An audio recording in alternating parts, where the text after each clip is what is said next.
یہ دیکھیں یہ پولیس پہنچ چکی ہے اور گرفتاریاں شروع کر دی ہیں یہاں پہ گرفتاریاں. یہ دیکھیں ہماری بغیرت پولیس کا کام. یہ دیکھیں آپ کیا کر رہے ہیں.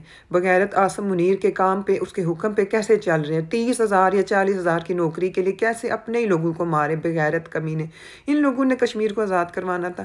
ان لوگوں سے ہمارے فلسطین بہن بھائی امید لگا کے بیٹھے تھے کہ دنیا کی نمبر 1 آرمی ہے جی پاکستان آرمی، جو انہوں نے اپنے عوام کے اندر مشہور کیا ہوا تھا، اور یہ ہمیں آزاد کروائے گی. یہ گھٹیا آرمی آزاد کروائے گی جو اسرائیل کے ہاتھوں پہلے ہی بک چکی ہے.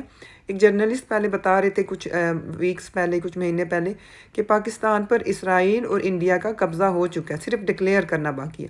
اور یہ سب دیکھ کے آج پورا یقین ہے کہ واقعی ان کا قبضہ ہو چکا ہے.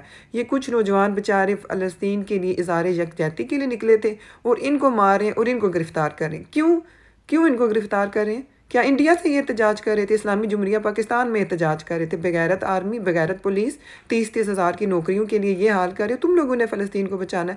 اللہ تعالیٰ دیکھ رہا ہے. اور جو بھائی ٹک ٹاک پہ ویڈیوز بنا رہے ہیں نا، ہمارے پاکستانی نکل نہیں رہے، ہمارے پاکستانی نکل نہیں رہے. آپ بھی پاکستانی ہو، اپنی عوام کو موٹیویٹ کرو، کم از کم فلسطین کے لیے نکلو. میں نے کچھ عرصے پہلے ایک ویڈیو بنائی تھی جب ہمارے ملک کے حالات بہت خراب تھے، تو ایک بہت ہی غیرت مند بھائی نے وہاں پہ کمنٹ کیا تھا کہ بہن پہلے آپ تو نکلیں جا کے جہاد کریں. یہ تمہارے غیرت مند بھائی ہیں. انہوں نے فلسطین کی بیٹیوں کو آزاد کروانا ہے، جو اپنی بہنوں بیٹیوں کا ویٹ کر رہے ہیں کہ پہلے وہ جہاد کے لیے نکلیں پھر ہم جائیں گے.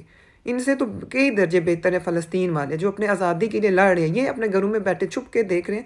آج آپ چھپ کے دیکھتے رہیں. آج اتنی عالم اسلام میں جو چھپ کے دیکھ رہی ہے، آرام سے مزے کر رہی ہے اپنے گھروں میں، انشاءاللہ بہت جلد ان کا بھی حساب ہوگا، کیونکہ اللہ تعالیٰ دیکھ رہا ہے.